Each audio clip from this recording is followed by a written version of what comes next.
We're not live. Why does it keep kicking me out? Hey, there we go. There we go. All right. You have to wait for about 5-10 seconds. Though we're live. I can see it. I'll let you know. Yeah, y'all can make all the sound effects until I see it on the screen. You don't believe, but we're all on camera. Just to let you know that.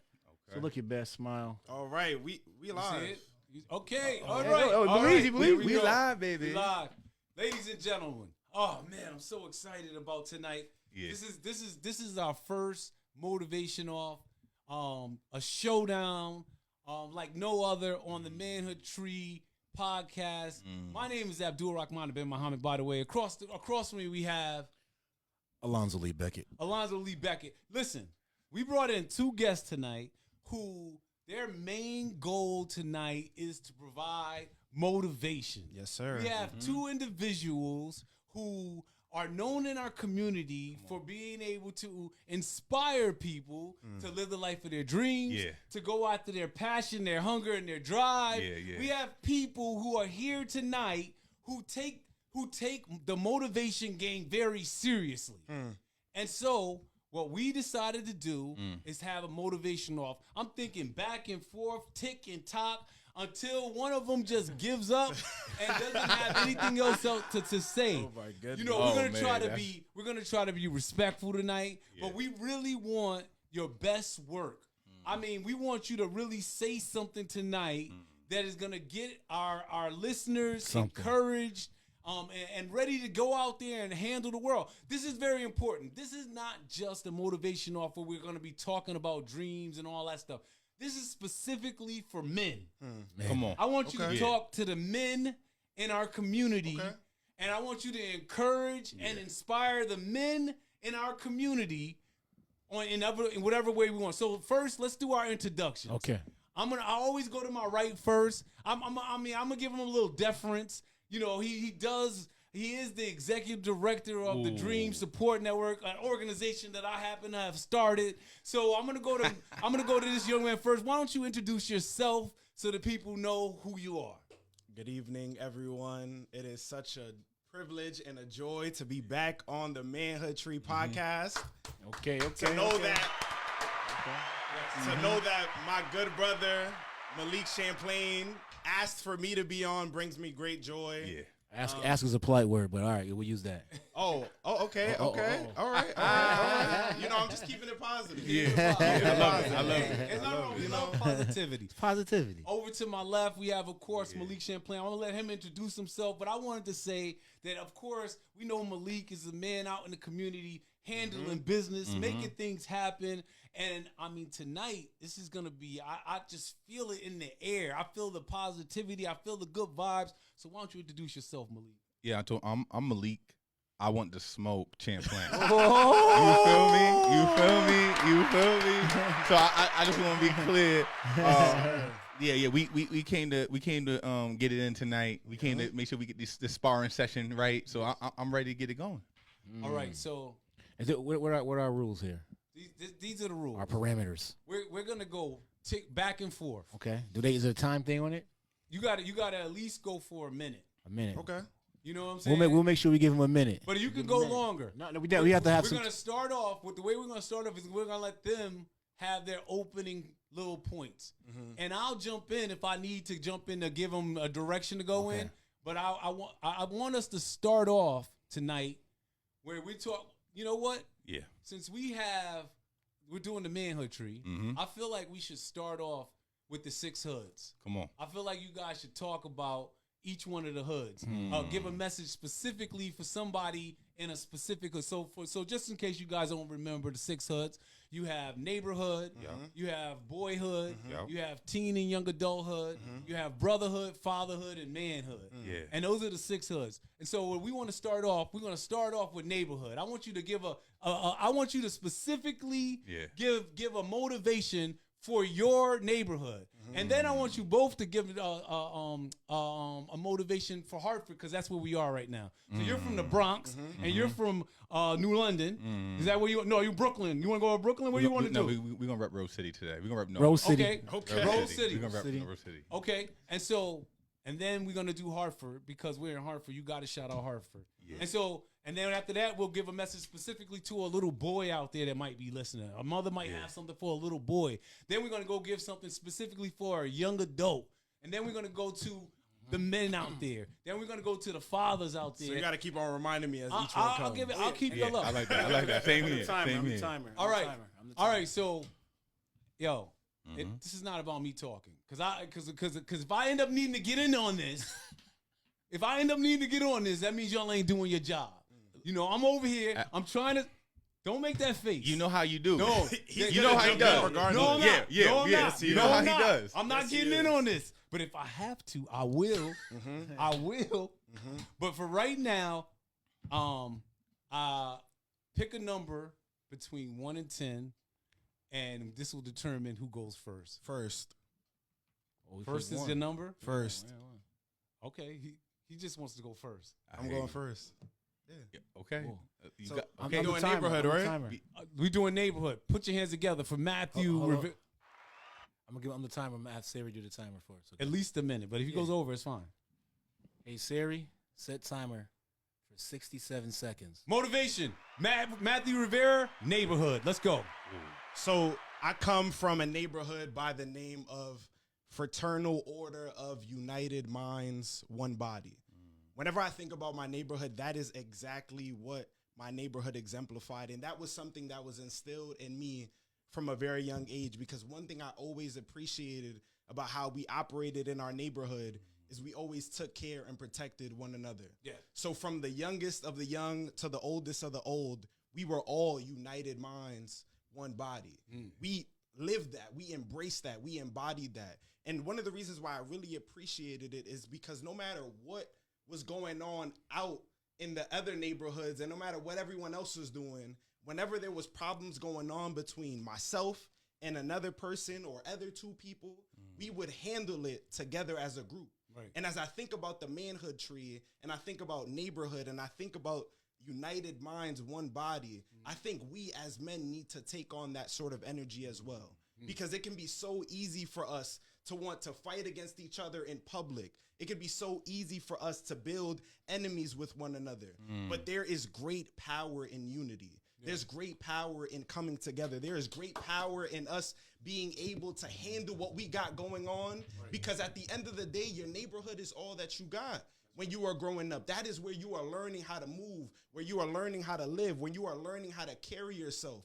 So us as men, as we are thinking about neighborhood, I want to plan out and shout out my neighborhood, United Minds, One Body, as a framework for how we as men should operate and navigate. Because if I'm honest, and you said to also bring in some other neighborhoods, sometimes it's really easy for us in Hartford to take on small town politics and for us to build our own hills and think that because I'm on my hill, there's only space for me, and the only way that I can talk to you and work with you is if your other hill is high enough. But I think we actually need to dismantle all of our hills, meet each other in the valley where the real work is, and really be intentional about building so that we do not only allow you to make it to the top if you have your own hill, but we can be at the valley and teach you how to climb. It's been time. Let's go. That's a bar. Yeah. Go ahead. Let's go, Malik. Let's go, Yeah, I don't Malik. get no music. I don't get like a. There you go. Time for 2 minutes. Go. 2 minutes. All right, so let's get it. So Brooklyn birthed me, Yeah. but CT raised me. Uh-huh. So when I say I want to rep Rose City, it's because I come from a small city but had big dreams. That's right. Right? So all my people who come from that small city but got big dreams, like Hartford, like New London, like New Britain, like any of the small city big dream dreamers, right? I need you to go out there and go get it. And now we see you talking about for men, right? When I think of a man, I think you have to be meaningful, active, necessary. Right? So when I mean meaningful in your community, in your neighborhood, I mean you have to show up and show out. We have to take back over our streets the same way that Simba took back over Pride Rock. Right? The same way when I say active. Right? And we sitting over here, we talking about active. You have to be active not only in your family, right? Because it starts there. Then you have to be active in your community. That means you have to be visible. You have to be valuable. You have to be accessible. Right? Then we go to necessary. Yeah. Because so many times we don't think we're necessary. We got the women out there, they showing up, right? But where we at? Where we at? Right? We got to show up. You can show up. You have it in you to show up. Half of it is just showing up. It's not that you don't got it. You got it. We have to unlock, not go get. We have to unearth, right? Not go find. right? So I want you to know that you can have it. It's yours. This neighborhood for you to take over so our babies can be the best that they can be. So that they can grow and make sure that we're giving back to the generations that gave back to us. Because we didn't start with us. It started with the generation before us. And even though there might be a break in that generation, it starts with you. Because first we're a man. That's right. Then, first we're a boy. Then we're a man. Then we're a mentor. But we have to end at being the patriarch. That's right. All right. That was a good first round. I feel good about that. Let's come back. I'm coming back to Malik. Yeah. And then we'll go to Matt on this one. The new topic, motivation. I want you to talk to a little boy out there. I want you to give a little boy, somebody who is 12 and under, a word that's going to help them to be able to get to that next phase of their life and be successful. The floor is yours, Malik. So listen here, young king. What I want you to know right now is that even outside your window, if your dreams don't live there, they live somewhere in this world, and you can go get it. Because your dreams always live inside that mind of yours. But here's the other thing, right? You stand on the shoulders of giants. And what I want you to know, and I want you to hear me right now, is that up there on those shoulders, they can't get you. Up those shoulders, you can fly. You can fly high. You can fly as far and as wide as you want to go. But here's the thing, is that you have to believe in yourself. Right. You have to have that passion. You have to have that hunger. You have to have that drive. You have to know. It don't take no silver spoon. It don't take no trust fund. The idea is that you have to go get it, and it's inside you. And I want you to know that there are people out there that you have to go see, you have to go seek. It's not going to come. Right? For those who don't have their father around, daddy's not coming. You're going to have to be the one that you wish you had. You're going to have to be the one to start making that family tree the way it's going to be. Because if it's to be, it's going to be up to me. It's going to be up to you. But you can do it, but you don't have to do it alone. So my last thing is I'm going to land this plane, is that you are not on an island. You do not have to do it alone. I am my brother's keeper. You are your brother's keeper. And you can be it, you can see it, and you can achieve it. Let's see. What you got for the little boys? So what I would tell all of the little boys out there is do the work to learn your own voice. I was thinking about this as I was driving over here, and I realized how so much of my thoughts have nothing to do with me, but have everything to do with everyone else's projections, with everyone else's thoughts, what everyone else has to say about me. And I think about my little brother who's under the age of 12, who's inundated with social media, who is facing imposter syndrome already, who is dealing with anxiety and fear and doubt and all of these things. And one of the biggest reasons as to why I think that is because he hasn't found his own voice.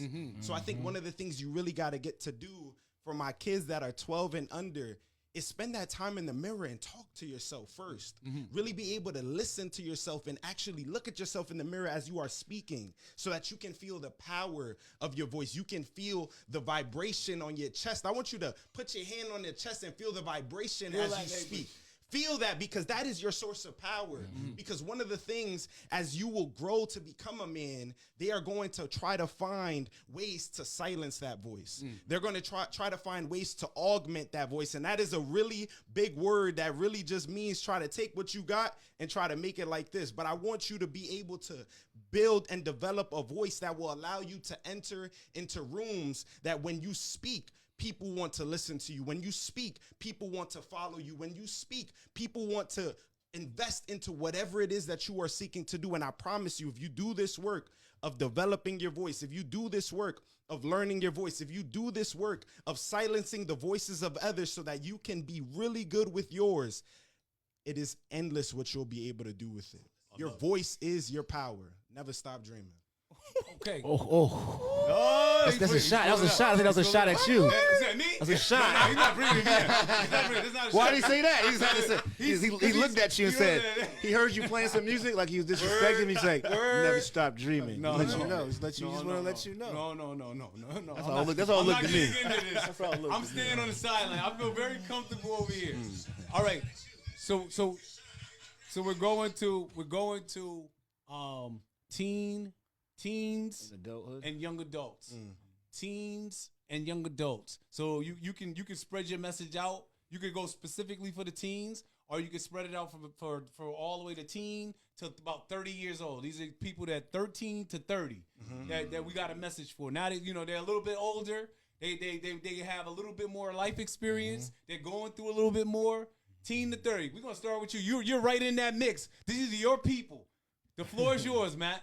So I once heard someone tell me that talent can take you into rooms where your character can't sustain you. So instead of me trying to give you some motivation that is going to allow you to develop your talent, I don't want to do that because I don't want to motivate you to be into a place that will crumble you once you walk into it because you haven't done that developmental work to really sustain yourself in it. Right. So I want to build off of the conversation that we had yesterday. Okay. Because yesterday I said what it takes for someone to be successful when you are a teenager into a young adult, as you are navigating those that age range in your life, is to be intentional about developing your moral conscience.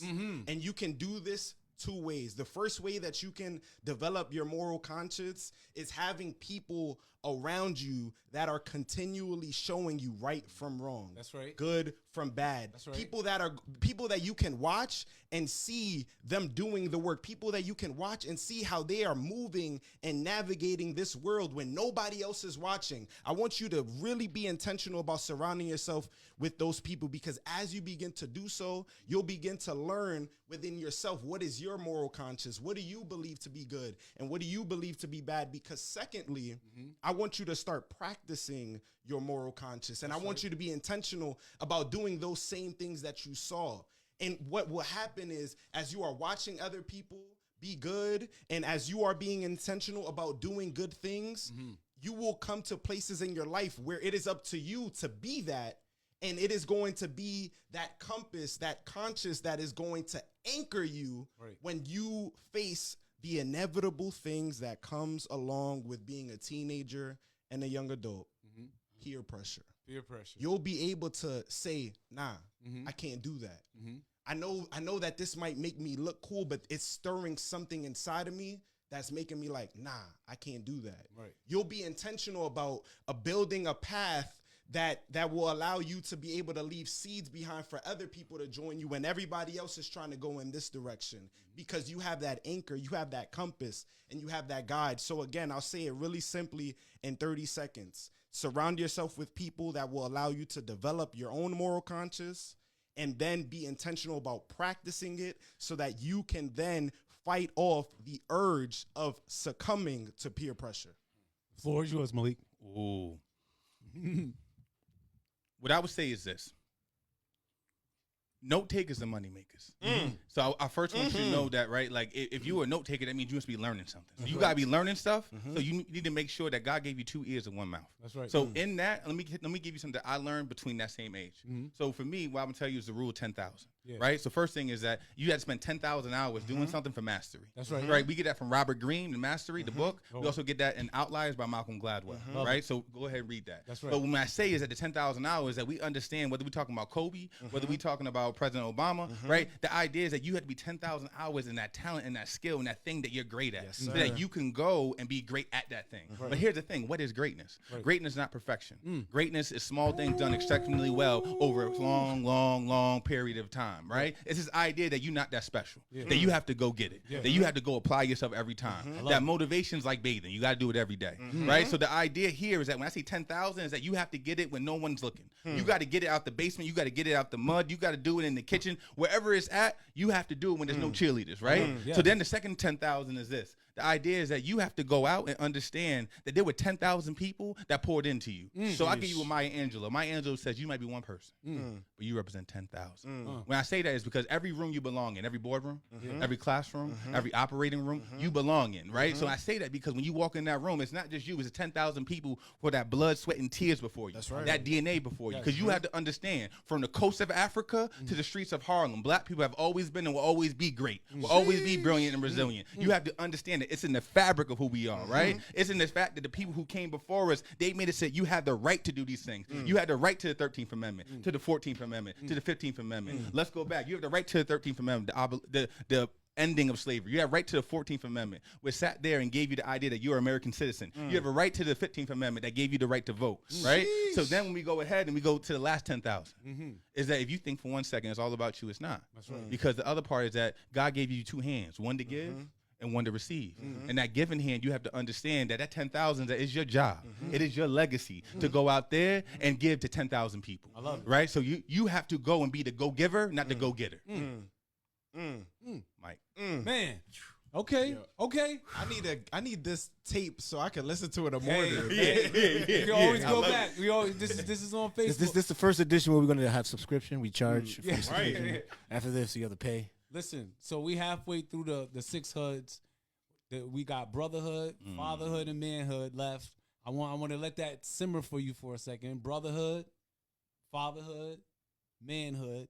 This is where we get past just talking to our babies, just talking to where we came from. Now we're jumping into who we are as a man. Are you a good brother? Are you a bad brother? Are you a good father? Do you know good fathers? Are you a good man? Are you a man? And so now we're jumping into. I'm not getting into the talking. I'm just setting the stage for y'all. So Malik, I'm coming back to you. I got an idea. Yeah. Idea. All right. Since you have kids, you don't. Do yours from being fathered that way, like his motivation.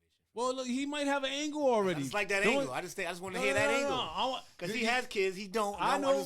We ain't on fatherhood yet. We on brotherhood. Whenever father comes, I just want to put that out there. That might be something. I appreciate that. You trying to help him? I'm just saying. It's don't a try different way to look at it. Don't try to help him. No, he's all right. Yeah. He's doing good right now. All right, Malik, the floor is yours. Brotherhood is the topic. Go ahead. Give us some motivation specific to brotherhood. So what I want to say for brotherhood is that you're not on the island. And you have to understand, as a man, there's so many times that we want to sit there and understand and think that we can hold the world on our shoulders. Right? This is not no Greek statue. And when you do that, you start to break. Not understanding that everybody isn't your competition, they're your resource. So when you have that idea about not having those relationships that you have in there, it's not because you don't want relationships, it's because you're insecure. And that's okay, because the idea is that we have to mend, we have to mold things that are broken inside of us. So I want you to understand those broken things that we mend them, we don't mend them alone. Because here's my thing, if I need to talk to your ego, I will. If you were a king, you would have advisors, right? So you have to understand you need to keep a large circle around you. So when you have that circle, you have to understand is that right, iron sharpens iron like one man sharpens another. You have to understand that you are not the lone wolf. That's right. Because they don't tell you that story, the end story of the lone wolf. The lone wolf dies. And they die alone. They die miserable. Because the wolf is as strong as the pack. The pack is as strong as the wolf. That's right. Right? So I want you to understand that you have to have that brotherhood, but to have that brotherhood, you have to first be the type of brother yourself. You have to ask yourself, am I exhibiting the character, right? That is going to be something that has integrity. What's integrity, right? It's the saying that my word is my bond. The distance between my word and what I do is like a hand in the glove, right? So you have to have that integrity. You have to make sure that when you speak, right, you speak with power, you speak with meaning, but you understand that you mean what you say, and that's extremely important. And then you have to think about, when you think about that loyalty, right? And we know with brothers, we can talk twice a year to my best friend, and we still best friends. But so the reminder is this, right? They say that a brother needs 2 times a week in order to be healthy and whole. And I need you brothers to be healthy and whole with your family, with your brothers, and understand that when you with your brothers, I want you to think back right now. Think of a time you hung out with the homies, and you never had a good time. You always did. There's always a story. There's always something there. So reach out to that person that's in your phone. Reach out to the person. When you go to your recents, you see that they're not even there, but you think about them, and you know how important they are to you. I need you to reach out, because when you reach out, you reach up, not understanding that you're not just being a brother for yourself, but when you reach out to that brother, you got to understand he's fighting a battle right now that you know he's not telling no one else about. That's right. That's right. Brotherhood. Let's go, Matt. So, brother Hollis Cotton once said, brotherhood is a verb. So I'm going to take a page out of your book, and I'm going to turn verb into 4 different words. Okay. The first one is you got to be vulnerable. Yes. I think it is so easy for us to be in relationships with people and not keep it 100. I was watching an interview, Jay Shetty and Charlemagne the God, and he said he even lied to his therapist 75% of the time. But it's like, you have to be able to build relationships, especially with your brothers, where you can be vulnerable, where you can be open, where you can be honest, and where you can be transparent. Secondly, as a brother, you need to be a source and a site of empowerment. If I'm calling you and my head is held down, you got to be the one to lift my head back up. Because sometimes I can get so caught up at looking at the weeds that you got to remind me that the sun is still shining. As a brother, you got to be able to empower me. Also, you have to be able to equip me, because I think sometimes it's easy for some of us to be doing really well and forget about our brothers. But if I'm doing good, then you doing good. If I'm eating, then you got to eat. So I'm going to empower you, and I'm also going to equip you. Thirdly, I'm going to be intentional about representing you. As a brother, you got to be intentional about making your brothers look good around you. That's right. You got to be intentional about sharing their names in certain rooms and in certain environments, and allowing yourself to know, like when Malik walked in and we all got excited and was getting happy. When you are in a room with your brothers, you got to be able to have that anchor and knowing that you are being represented. Yes. But then also privately, you got to be reprimanded as well, because I think sometimes as brothers, we can be so intentional about hyping each other up and making each other look good. But if you are really a brother, you can see when your brother's suffering. That's right. You can see when your brother's going through it. You can see when your brother is in need. So in those private spaces, as much as you represent, I need you to reprimand. And then lastly, you need to be intentional about building. How are you going to be working to build together as you are learning new things, as you are taking on new skills, as you are taking on new habits? How are you building with your brothers around you to ensure that each one teach one, and as you are climbing, you are also putting your hand out so that they can come up with you? Love it. All right, Matt, get some water. I'm gonna give you a little brother. You getting a little brotherly advice. You need a little thirst in there. I'm getting in it. All right, listen. All right, I'm fired up today. This is a good fired up. I feel positive. I feel you guys are giving me some enlightenment. I feel good about this. We're moving to fatherhood. This is important to me. This is the one I've been waiting for. Not to say the other ones weren't important, but this one right here, to me, is like the game changer. This is the one where I want to hear the message that you have for the fathers out there, because I believe that these men are the most crucial men for our community. And then, so for all the fathers out there, I want you to tune in, lock in right now, because what they say about you is a game changer. The floor is yours, Matthew Rivera. Fatherhood. So I got a watch on, right? Yeah. And I think it would have been such a beautiful story for me to say that my father gave me this watch. But the fact of the matter is, I don't have a father. Even the men who taking a watch have tried to serve in fatherhood roles in my life, some of them haven't been the most consistent. But this watch right here in particular is an open heart watch. And what I love about this open heart watch is when the person gave it to me, he told me the only way that the watch will work is if you move. So as I'm thinking about this open heart watch and I'm thinking about fatherhood, what speaks to me immediately is that movement is what sustains the heartbeat. So as a father and as one who did not have a father, just take those words. Movement sustains the heartbeat. That's right. Movement sustains your child's heartbeat. And guess what? You don't got to be perfect. That's right. You don't got to be the best father ever, but just show up. That's right. Show up. Allow your child to know that as consistent as their heartbeat is, so will your presence be. And sometimes it's not going to be that great. Sometimes it's not always going to beat the way that you want it to, because sometimes your heart beats real fast and other times your heart beats slow. But as long as the heart is beating, there is still life. That's right. So for the fathers out there, as long as you continue to move, as long as you stay consistent, there will be life for you and your child. So that's all I got to say is just show up and just be the dad that you signed up to be. Fatherhood, Malik. Oh man, come on. So let's start off. Let's just be real. I am the proudest father of my beautiful 3 children. Right. My oldest, Naomi Little Tree Champlain. My middle, my Nia North Star Champlain. And my son, Mason Malik Champlain. So I just want to make sure I start off there, because that's important to me. If I'm going to talk to fathers about fatherhood, what I want you to know is that there is no greater job that you will ever have. There is nothing more important, nothing more intentional, nothing more obsessive than being a father. You have to understand that everything is your responsibility. I have complete and utter ownership over my family. They are my family. So that means that I had a conversation with my daughter today, and she had went to the store with my wife.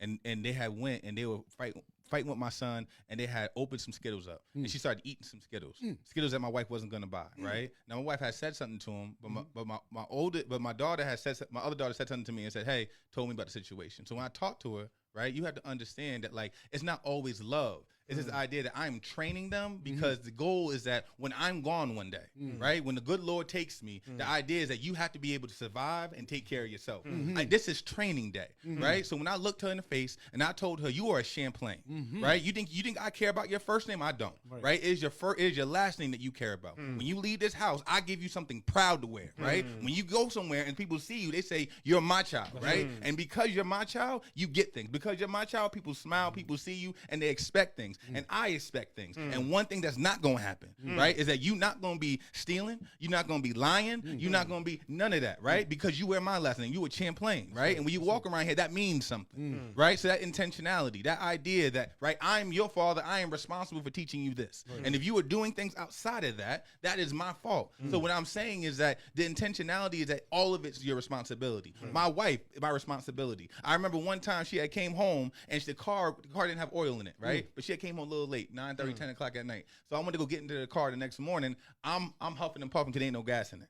Right. Later on that day, she tells me, "Well, you know what? I was going to get some gas, but I pulled into the gas station and there was some guys there and I didn't feel comfortable." Right. How'd that make me feel? That's right. Right. Because I wasn't being a man. Right. I wasn't being the type of father. Right. Father's the whole family unit. Right. So then moving forward, what I did was I changed the system. So now on Sundays and Wednesdays, I go to Costco and fill her tank up. So she ain't got to fill her tank up no more. She ain't got to feel like that no more. Why? Because she's my wife. Right. Because I gave her my last name. Because when you don my last name, I'm the one who answers the call. Right. When you need money, I answer it. When you need protection, I answer it. You need somebody to preach, you need somebody to teach, I answer it. You answer it. What do you need to be? You somebody's father? You are anything and everything you have to be at any point in time. Right? So the idea is that I will swaddle a baby and I will rip a man's face off for my family, right? Without a doubt. Without a doubt, right? Because I love them that much. Because I'm that intentional about this, right? When my daughter wants to push me away, I'm coming closer, right? This is not what you think it is, right? The idea is because this is everything to me. This is my legacy, not my job, right? Not the books, not the speaking, none of that, right? This is it. This is where my treasure lies, right? So I have to understand that I put everything into them, right? And they understand that too, right? And that idea is that they will know what you do and hold you accountable to it. So if you talk in that talk and you don't want to walk that walk, understand they don't care what you say, they care what you do because they see you for who you are. So that little mask you wear, right? That little tough guy thing you got going on, that's not it. They're going to see you for who you are and they're going to reflect what you give them. So if your family's going well, if your marriage is going well, it's because you're a good leader. But if you come to me, right, and we talk about brotherhood, brother to brother, and you having a problem in your marriage, it's because of your leadership, right? I had a brother tell me this last weekend, said, "You know what? We had a conversation." I said, "Well, do you lead your family?" He said, "Yeah, I lead my family." I said, "Good. Does your wife know it?" Because the way that you talking, right? That's not it, right? That's not it. That's not it, right? Because we want to talk the talk, right? But here's the thing, right? You have to be able, right? The proof is in the pudding. You're gonna be judged by the fruit you bear, right? When my kids go out, and they start acting up, because kids are going to go against what they know. But when they hear their father's voice, right, they know what time it is, right? When you see other fathers and they want to act tough in front of you, but you know when they're at the house, they're not giving that attention. They're not on top of things, right? Guess what? It's the second day of summer, right? We got daddy training camp now. That's right? So the things that I need to instill in you are being instilled now, right? Because it's that important. So the reason why I'm giving you this, right, is sometimes, right, we don't have the competence, because competence creates confidence. That's right. Right? And going to Matt's story, my father wasn't around. I mean, my father was 23, right? But here the thing is that I'm not focused on what didn't happen. I'm focused on the tree I'm making. That's right? Because when I talk about being the man, being the patriarch, I'm building my own structure, I'm architecting my own blueprint, right? And I'll be damned, right? If I'm allowed the devil to kill, steal, and destroy. Yes. Sheesh. I would be remiss. Oh my goodness. I would be remiss if I didn't say that fatherhood is forever. I would be remiss if I didn't say that I thought about my dad today.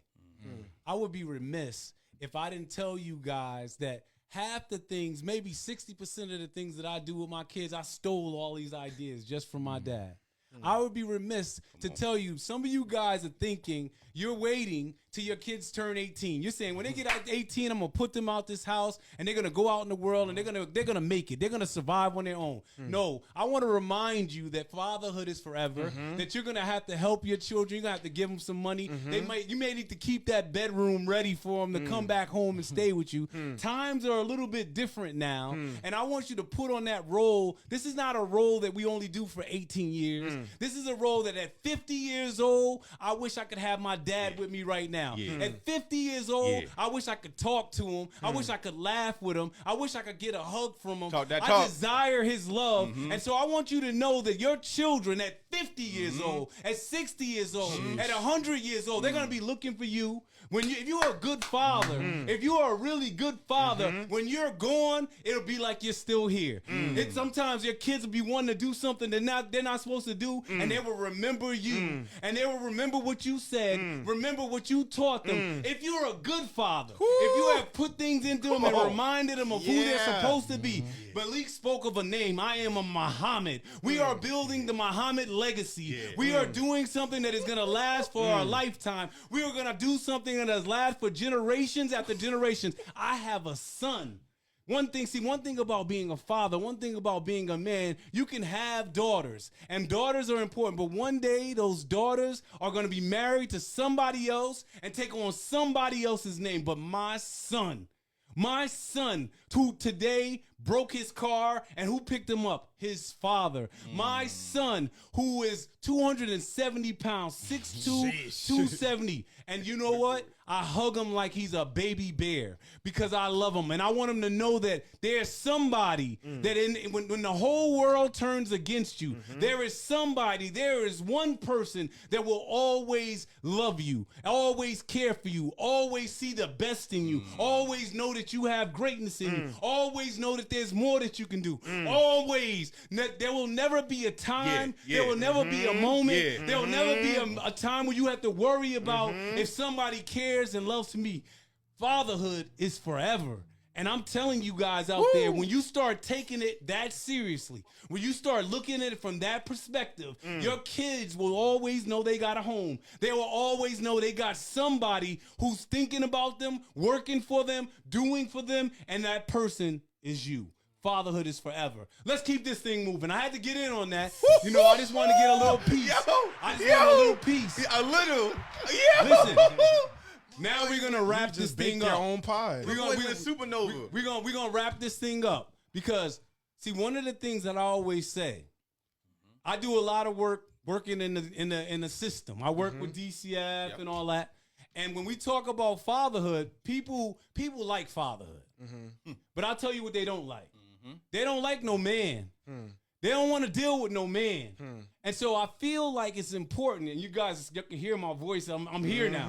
I'm here now. I'm going to go back into the host, but I'm just telling you, when you talk about manhood, and I think what I would love to hear from you gentlemen is a message to the men out there on manhood, because sometimes we get lost in our manhood. Some people are lost in manhood. Right now, there's so many things that are being put out there in our community, on television, on the radio, on podcasts about what it is, what it means to be a man, what men do. And I think that we need to get a clear message on manhood. So you started with fatherhood, right?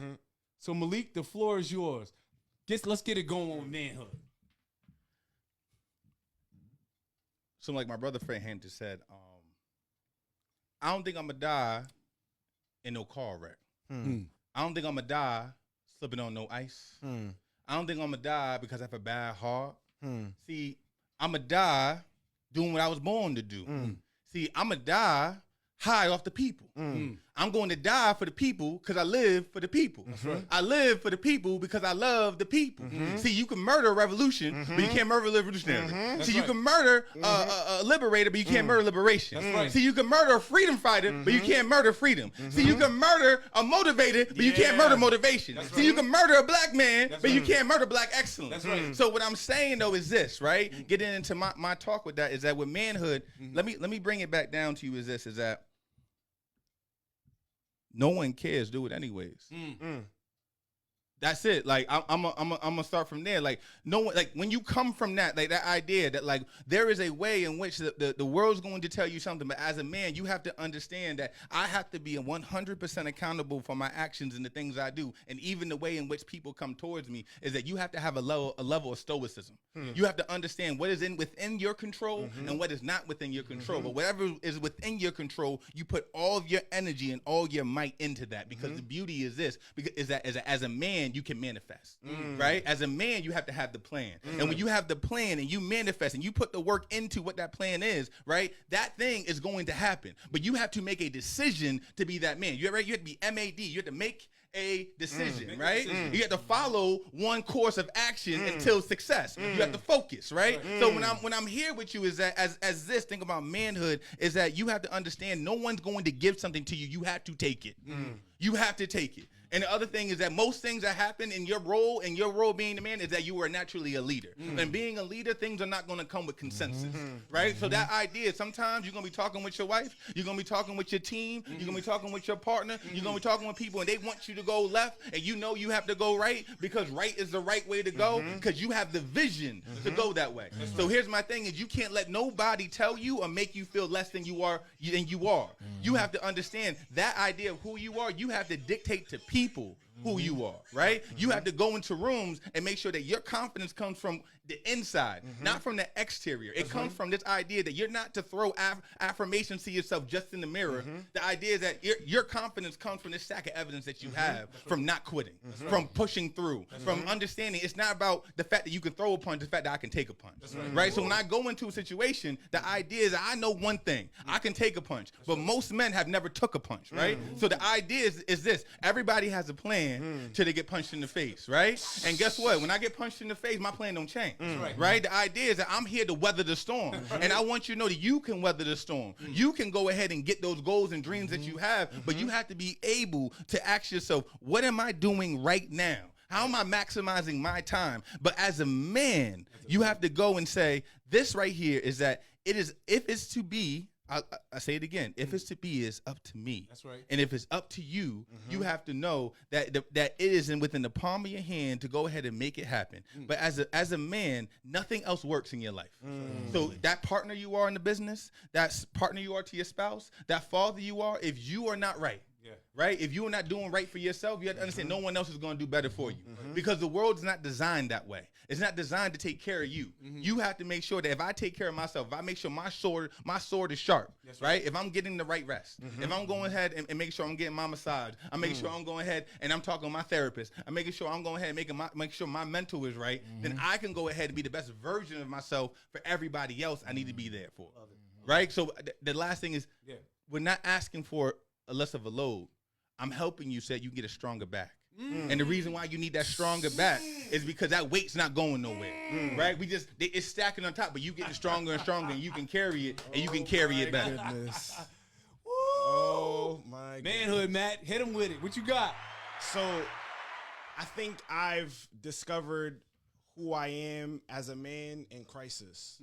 And I think there are two different type of crises that you can put yourself in. Right. One that is birthed out of you taking a risk, or one when life just be lifing. And I think it is so easy for us to fold when life be lifing and it brings us into crisis because we are not strengthening our ability to navigate and manage crisis because we aren't taking enough risks in order for us to be able to hold it down when life be lifing and it is what gives us crisis. But this is what I need us as men to do is I need you to start taking more risks because the Harvard Business Review teaches us that in crisis is when you have the ability to unlock your fundamental state of leadership. Because when you think about it, think about the last time you took a crazy risk. I'm talking about a risk that had so many other people involved. Think about that for just 1 second.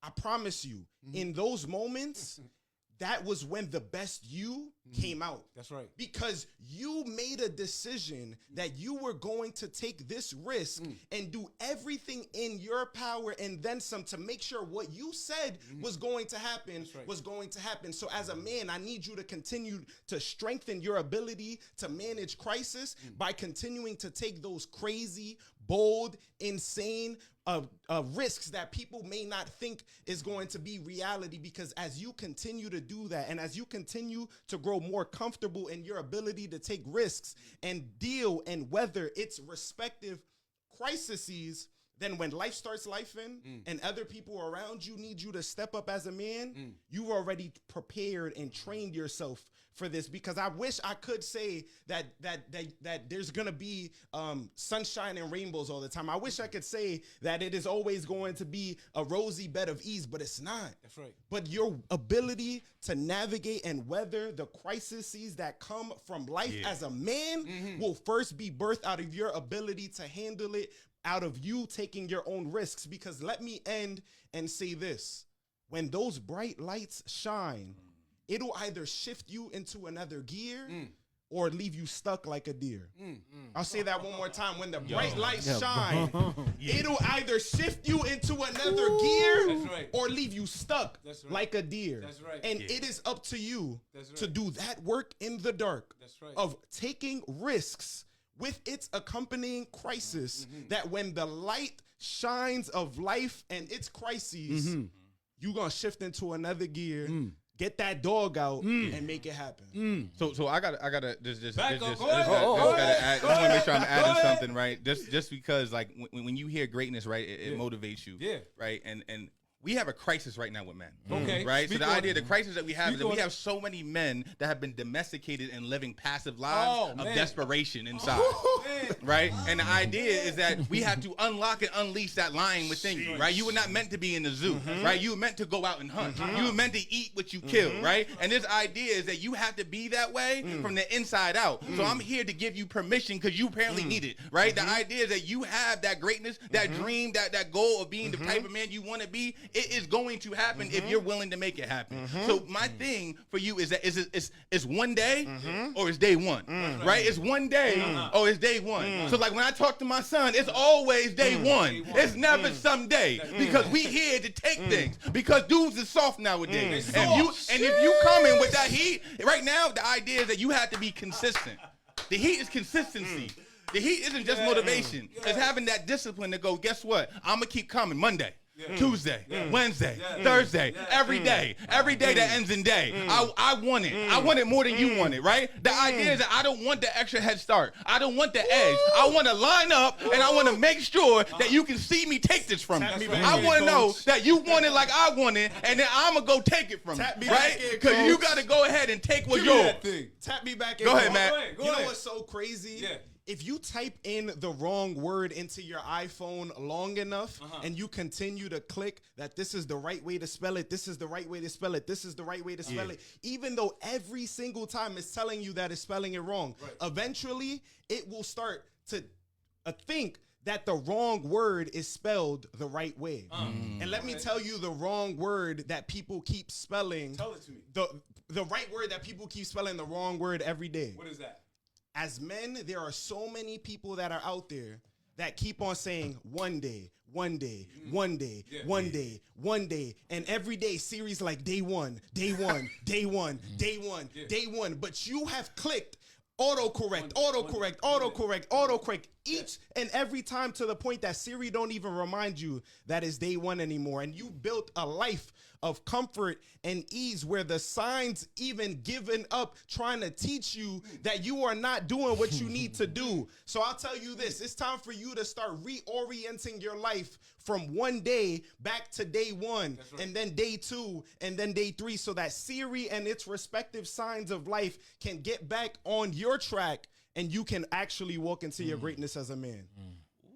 Ooh, oh, we We need more men. Oh, we need more men. Here. See, one of the things I can't just sit on the sideline right now when we talk about manhood, because we need more men. We need more men who are going to be willing to go into the fire. See, we got to go into the fire. We need more men that are willing to go into the fire. Why are we going into the fire? Because we know that in the fire, that's how you become formed into what you're going to be. Right? See, people want to become formed into something, but they don't want to go through no fire. They don't want to go through no hard times. They want everything to be sweet. See, right now, you made a great point. It's a lot of weak men out there. Right now, it's like men, they want everything easy. Everybody want everything soft. Nobody want to go in the fire. Nobody want to deal with the hard times. Nobody want to figure out how they're going to make it work, how they're going to put food on the table. They don't want to think about how they're going to take their family to the next level. They don't want to think about some manhood stuff. You know, like, who is going to make sure that the lawn is mowed today? Who is going to make sure that we got all our bills paid for? How am I going to take this stress off my wife's back? Come on, she don't have to think about certain things. I make it where my wife don't even have to think about certain things because that's the manhood area. But so men are sitting around waiting for somebody else to step in when we are the ones that fill in the gap. When you have gaps, see, right now in our community, there's too many gaps. There's too many spaces in between what's going on. We need men in the gap right now. And so if you want to be able to get in there and be with the kind of men that we need in 2024, you need to be one of the men that fill in gaps. Whenever you see a space, whenever you see something that's not right, you should be like, that's where I'm supposed to be. You get inside of that gap. You see that? It's a little, it might look like it's a little space. No. You get in that space and you make room for what you got to do. You spread your shoulders out and do what you got to do. When our community, people always like to talk. Like right now, we're doing a lot of talking, you know, and people like to talk about, oh man, things ain't right in our community. We need men to get in that gap. No talking. Sometimes you're just gonna stand there alone and do what you gotta do to make a difference in our community, to make a difference in our world. In our world, right now, you know there's about 5 wars happening right now? It's 5 wars happening right now. And so we're over here in America like everything is sweet, like we can't be touched. But people are being touched all over the world. And so the question I ask myself sometimes is I say, like, dang, if all of a sudden they were dropping bombs in my neighborhood, like they dropping bombs in Gaza, like they dropping bombs in Russia and Ukraine, all of these different places, right? How am I going to be able to protect my family? How am I going to be able to make sure everybody's okay? How am I going to be able to get in the gap and make sure that I'm prepared to be the kind of man for the times that we're in? We're not in the times that you think we're in. We're on the internet right now. Everybody thinks that everything is sweet and smooth and easy. We can get our internet. But in the world, things are happening. And we need to get in our man mindset and prepare ourselves for what is going on. So don't just be comfortable, my man. Get uncomfortable and be ready for whatever's gonna happen, because that's some real manhood-ish. So, what are y'all feeling? What are y'all feeling right now? We went through the manhood tree. Is there some motivation you want to leave the people with that's just open, where you say, like, this is a topic I just want to leave the people with? How about you come up with one? Okay. For Matt. Okay. And I'll come up with something that you'd want. No, how about this? To know. Matt, the slogan Yep. for the Dream Support Network Yep. is Never Stop Dreaming. Correct. The slogan for Passion Hunger Drive is Passion Hunger Drive. PhD, PhD. Yeah. Acronym and all that. So, maybe talk about why don't we do the NSD PhD? Yeah, tell us. Yeah, basically explain why you're Matt with a dream and why it's Passion Hunger Drive. Basically, explain that in a motivational way, like, right? Because you know, I haven't seen you do this in a while. By the way, you don't do that no more. I do. Oh, okay, I haven't seen you do. You didn't do that. With the dream. Yeah, he stopped doing that. I was like, I was wondering when he first started, when he was young. I said, he's gonna stop. He's gonna start it off. He's about 35. He's gonna People see me all the time and they still be like, with the dream. You gotta hold that M though. With the dream. So maybe we should do that. Do it like that. So who's first? Who's first? Yeah. We can bring it over here. All right. So set me up again with the question. What we want to do is, people know you as, well, we know you as, the Passion Hunger Drive you started years ago, PhD, right? Acronym like a PhD, doctorate or whatever. But you made the acronym into Passion Hunger Drive. So tell us the motivation behind it and Because it sounds motivating in itself. So just talk to us about that. All right, so I'll put it like this. I often say that my mom had me 17 out running the streets, had to hold me close because we couldn't afford the heat. My real father didn't want me, said he ain't going to take it. Even family turned their back like we ain't going to make it. Mama always loved me. Daddy hit and ran. I looked in the mirror. I couldn't understand. I was just a boy, trying to be a man. I was just a boy, but I had to help feed the fam. So you got to understand, like my mom had me at 17 in Brooklyn. Right back then, she was going to Franklin K. Lane. They kicked her out.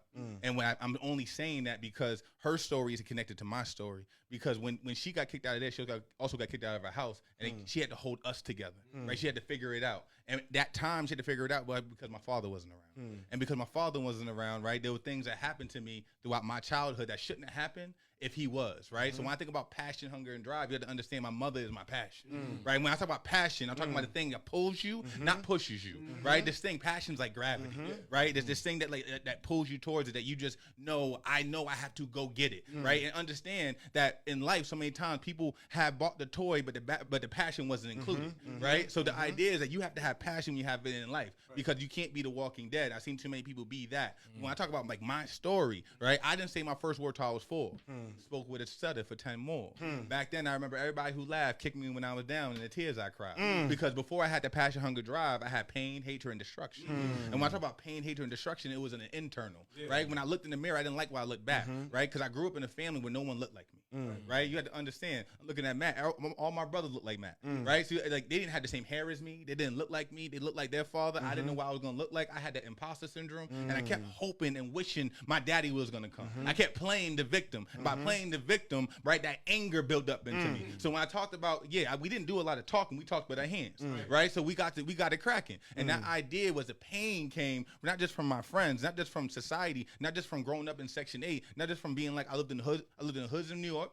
I lived in the hoods in New London on Crystal Ave, where Crystal Ave was so hood in New London that they just deemed it 5 years illegal for people to live there, right? The state came in and moved everybody out, right? Crazy. The only high rises in the area, right? So what I'm saying, though, is the idea that through that struggle, right, it made a man, right? This idea was that in that struggle, I had to find something. And that anchor I tell you about where I find my confidence is that I go back, right? Because every time I get up to speak, you understand? I had a speech impediment. Like I couldn't talk. Like with the reading teacher would come in on Thursdays, and she would go to read, and she'd be like, "Malik, can you come up and read?" The kids would start laughing, and I'd be like, "Nah, I would lose recess all the time." Get a note to go home, be like, "Yo, your son got to start reading in class." I'm like, "Bro, the only thing that you won't make me do is read, right? Because I have no power anywhere else, but you can't make me do something, right? You can't make me do something because the pain that I had, right? Because what are you gonna do? You gonna beat me? That's not gonna make my daddy come. You gonna beat me? That's not gonna make him stop laughing at these high waters. You gonna beat me, right? Like, you gonna suspend me? That's not. Like, I had a heart of stone. I could compartmentalize with the best of them, right? Because I was in that mindset. But there was a time when I was about 13, 14, and I finally said to myself, "You're not gonna be the victim no more. That you're gonna go ahead, right? And you're gonna stop taking punches. You're gonna start throwing some punches, right?" And the idea was that I knew I had to go get it, and I got it out the mud because I sat there and read my books, and I read them out loud until I started speaking better. Then I was brave enough to read in class. Then I was brave enough to read and go ahead and start speaking to people. And what I'm saying, though, is that even today, every time I get up to go speak, you have to understand that bit of anxiety that I have, that little fear that I have, is me putting that little boy to bed. See, my daddy ain't put that little boy to bed. I put that little boy to bed. And like you heard me read this weekend, right? Who gonna cry for the little boy? I'm gonna cry for the little boy, right? But here's the thing is I got me my boy, right? And now I'm able to break that curse and bring my own tree. So when I talk about that passion, right? That's the passion I have, right? That intentionality. But that hunger is that I'm starving. Right? I say I'm starving, right? On the mountain to success, you're going to give up. You're going to settle. Right? I mean, not me. I mean, you going to give up. You're going to settle. I'm saying that to everybody else because when they sleep, I grind, right? Because I want it more than them. The idea is that you're not willing to stay up as late as I am, to get up as early as I am, and to keep going and keep going and keep going. Because when I wake up in the morning and I look to my left of me, I see my lady, and I know my kids is upstairs. I have to go get it. I have to get it because the life that they deserve. I got to go get it because my wife loved me when I was in a 98 Maximum with 200,000 miles. The trunk ain't locked. right? And I was living in that mug. And she would drive 2 hours to come see me because I have to go get it with that passion, that hunger, and I'm driven because she deserves the best life. She deserves a nice car. She deserves vacation. She deserves Louis Vuitton, right? She deserves Lululemon, right?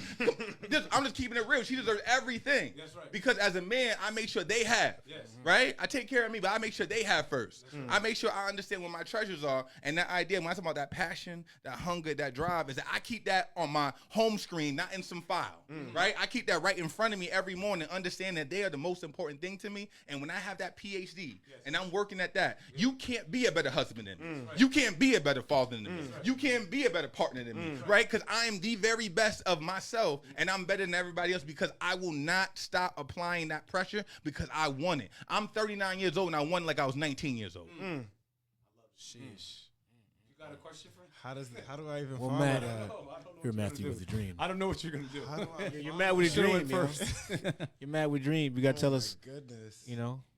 inspires. Why you're Come on. mad with a dream, man? Like, Do it. Come on, Matt. So I think Come on. the genesis of Matt with a Dream yes, tell us. can be traced all the way back to 6th grade.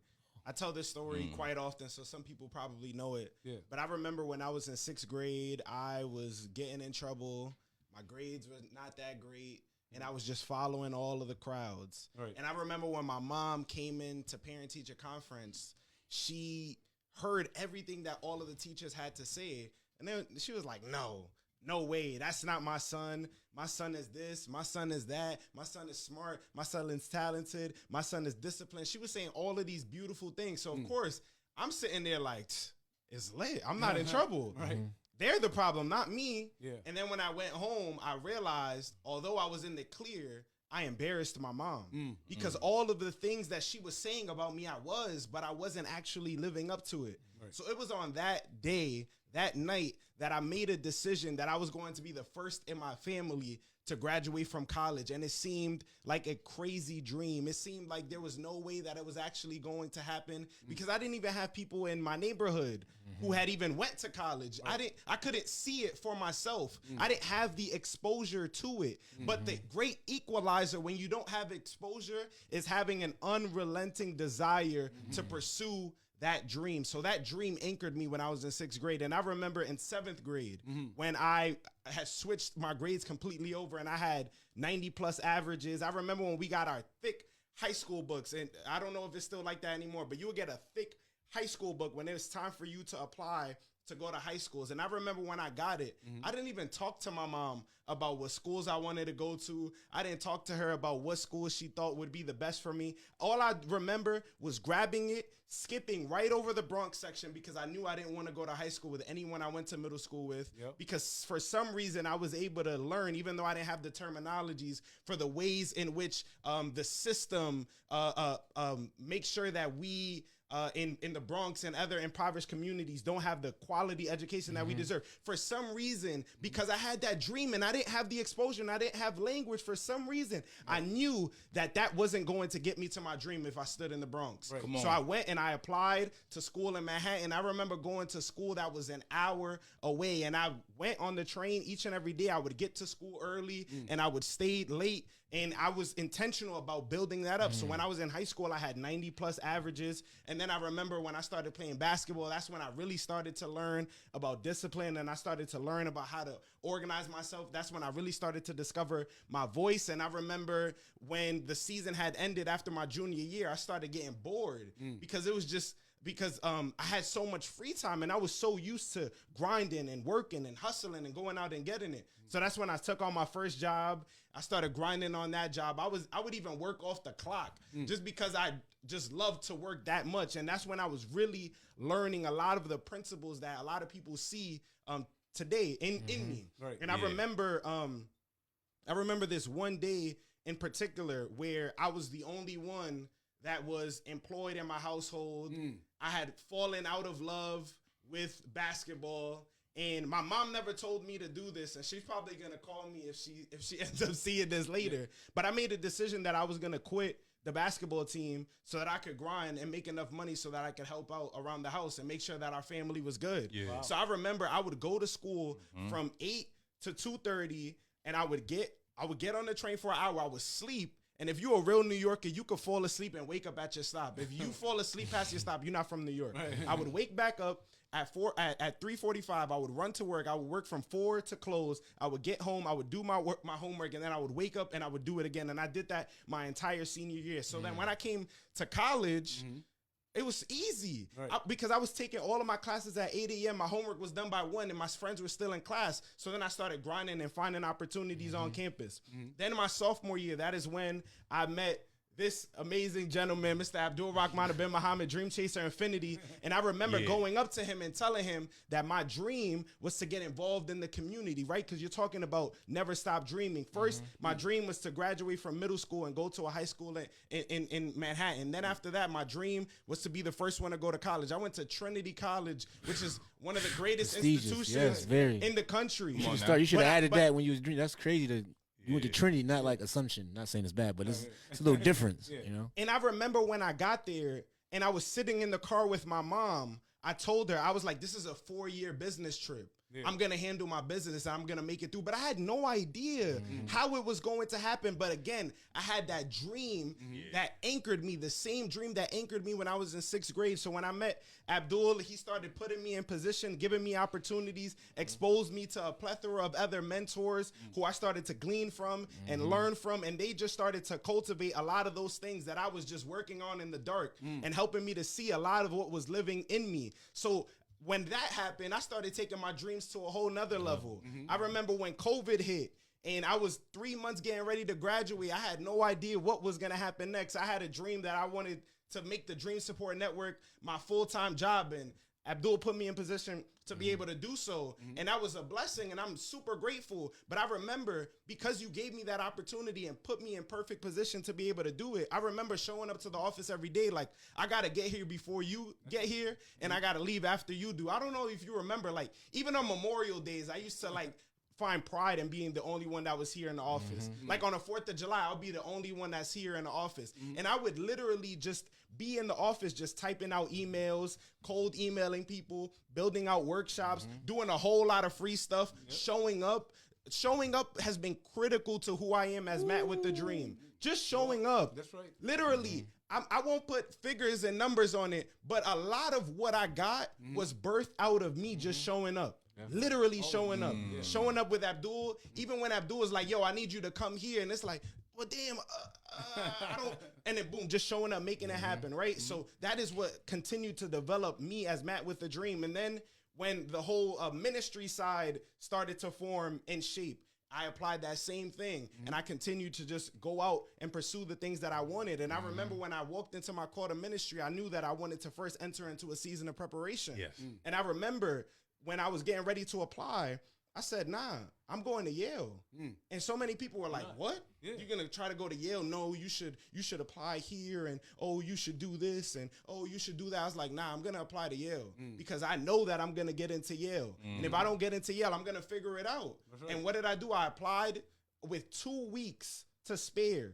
It was so bad that my professors responded to me when I asked for a letter of recommendation and was like, do you realize how unprofessional this is? No, I'm not doing it. And I wrote back like, nah, you got to write this letter for me. Right. And because I spoke with that authority and they saw that I was serious and I was anchored in making that dream come true, down to the last second I was working on that application, and I ended up getting in with the full ride and getting a scholarship to go along with it, right? Fast forward now, I'm getting ready to head into my 3rd year. I've had straight A's at an Ivy League institution each and every semester. It is insane, right? The Dream Support Network continues to build and grow. Today I was in New York leading a Dream Day experience that was birthed out of a meeting that I had with someone when they expressed the need that they had, and I was like, yo, I can do this. And I gave them a whole itinerary of what a day could look like. And today I just celebrated having my 8th retreat at a school in New York. And it's just crazy. Like, these are all just thoughts. These are all just ideas. These are all just dreams. Yes. But because I've always anchored myself in those 3 words, never stop dreaming,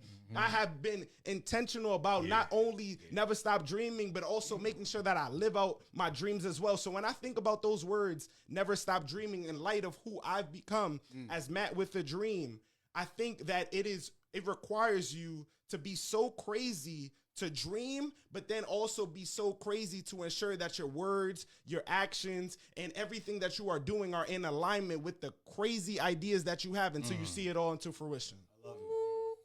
If I could add something real quick, I just want to make sure that we're talking about all the hoods, right? And we talked about some things around manhood, around brotherhood, right? So for me, and focusing on those two things, and looking at this picture that I have actually behind me, once again, I want to give a big shout out to y'all too, right? And just like Matt was like, just one, and first and foremost, I want to bring this one is, I haven't sat there and been like, hey, tell me how you're being a father, but what I got the luxury of doing was watching y'all be fathers, watching y'all, especially fathers to your sons, and having your sons around, having your sons, right, and having your sons go to things professionally with you, having your sons, things that like, we're all building it as we go. So when you think about it, is that you're not always the plug, right? Sometimes you got to make sure that you plug it into somebody. And sometimes that's going to happen by having the right ecosystem and people around you. And when you have good brothers around you who are steps ahead of you, right? You can follow in those footsteps, right? By merely just watching, right? Like there is a confidence and a certainness that Zoe operates when he works with his son. That like I see, right, and how they do things, and I could tell he spends time with them, and I could tell like they have this bond, right? And I think about my son just turned 4, right? So like I think about that, right? There is there's a love that you have with your son, right? That I look at, and right, and I don't want to say envy, but I look and like I need to figure out how to build that, right? And as I talked about earlier, that architect, right, is like I'm having you brothers around me, right? It's so powerful, and sometimes we don't let you know that. We take it and don't say it, right? And I want to let y'all know publicly, like I have taken that over time. I have seen y'all grow as men, and I have seen your sons grow because of that, right? And that is powerful for me because you don't know that that's influencing my house, right? That's something that I'm taking with me to understand, like, you know what? Bring your son with you, right? Bring your kids with you. Let them see you do what you do. You know what I mean? And it's so important. And I would just now end with this one. Is that recently we haven't had a preacher at my church, and they've been asking me to preach. And one of the things that has been happening, right, with that is that in that same mindset of having my kids see me is that my kids usually we have like children's time, but I've been like, no. My children are going to sit and they're going to sit up front and they're going to watch their father preach. Right. And I can tell you how important that is. I can see them because my son's like, oh, I want to go up there with you, daddy. And my daughters are like, telling me in the car ride, like, oh, when you said this and when you said that, right. And they're listening and they're seeing their father. But I'm not sure that I'm asking for that if I don't see y'all. Right. I just want you to know that that's been extremely powerful. Standing in the gap. Appreciate it. Yes, sir. I guess I gotta also jump in on that piece as well. I think one thing that is so admirable about you two is I can't sit in one day and watch all of the things that you two have produced over these years. Yeah. Like y'all literally have been doing this forever.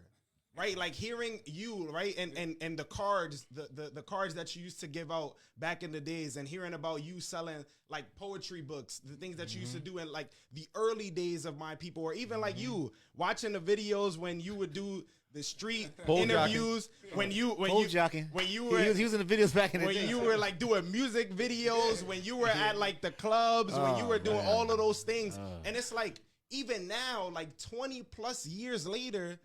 Look we're on the Manhood Tree podcast. And I think that it's so easy for people to want to watch an episode like today and think that they can become like y'all three tomorrow. But like this is literally like years and years. I'm still young. They could catch up to me a lot quicker than they could catch up to y'all. I'm not gonna put there's levels to this. I got deference. Right. But the years and years and years of work and grind and showing up that you have put in is just so admirable. And that's why, I've been so intentional about doing this, because I think another thing that is so incredible about each of you and the way that I get to watch you is that you all teach me that you have to place sometimes your purpose over your plan. And you all have been anchored in a specific purpose that has allowed you to continually reinvent yourself and reinvent yourself and reinvent yourself. You started off only offering mentorship services, right? Now, you know, you've had the Dream Support Network. You've opened up supportive housing units, individual and family therapy. The manhood tree. You know, in the prisons, and so many other things. And even for you, right, with the things that you started off with, right, showing up to events. You know, to now having your own office space, right, to now doing weddings, for you now doing documentaries, for you now having celebrities going to see you to record a documentary that you were the brainchild of. Not everybody can do these kinds of things, but it is because you two have been intentional about having that purpose, right? Right, that my people will help your people so that our people will succeed, right? Not just any video, but any video, right? That purpose has always remained the same, even though the plan has changed, even though the way that it looks has changed, even though all of those other things may have changed. It's that purpose that has anchored both of you to live those words of passion, hunger, drive, and never stop dreaming in any video and all the other things. So I just had to share my respect. So I'm gonna let you end the show, man. Go ahead. I feel that. Thank you. That's it. That's a good Thank ending you. right there. Everyone have a good night. Yeah. That was great. I just listened today, man. It's good for me to listen today. This is a powerful show. It was good. I appreciate. And I'll say too, I hear all of their stuff, and this is kind of not all of their stuff today. This is new because I hear most of all your stuff. We put them So in. this is good. It was kind of all kind of. But when different. they came back to some stuff, stuff I knew. Yeah. But some stuff it was different. I like it. So just let everybody know if you was listening, it wasn't all the same. It's new. Comedians is new jokes. They got new material. Yeah. You missed my joke before you got here. I'll do it for you before we leave. Okay. It's hilarious. You'll love it. You'll love it. Hey, this has been the Manhood Tree Podcast. Man, that was fire. We'll be back. We're gonna take next week off. Zoe's going on vacation. Happy vacation. His birthday is your birthday? No, it's Rob's birthday. It's Rob's birthday. Okay. We all go to Father's DR. Day. We all go to DR for birthdays. We have these. Yeah. Stop playing. I'm gonna get you another B. I see yours is coming. I'm gonna get you another one. Okay. Yeah, because we got the campaign coming. It'll drop on Saturday. Saturday we're gonna drop the Father's Forever beats. They $10. Yo, $10, man. Let's go. We got 10 different colors. $10. $10. Support, man. Support. I bought 3. I don't want those yet. Matt's trying to hold on. I don't want those yet. He's trying to hold on. Not right now. He doesn't want to make something happen. Hey, man. He doesn't want to make something happen. Hey, man. He's like, we'll leave it at that. Hey, we want to say to you guys, never stop dreaming. Come back in 2 weeks. I don't know who we got coming on. We'll figure it out. But hey, I feel like I want to get another motivational. Who can we get? I don't know. Keith Davis. I already talked to him. He's ready. He's ready to go? Yeah, he's ready. He's been chiming in. Hey, until next time, y'all. Peace. Peace. Never stop dreaming. Peace, y'all.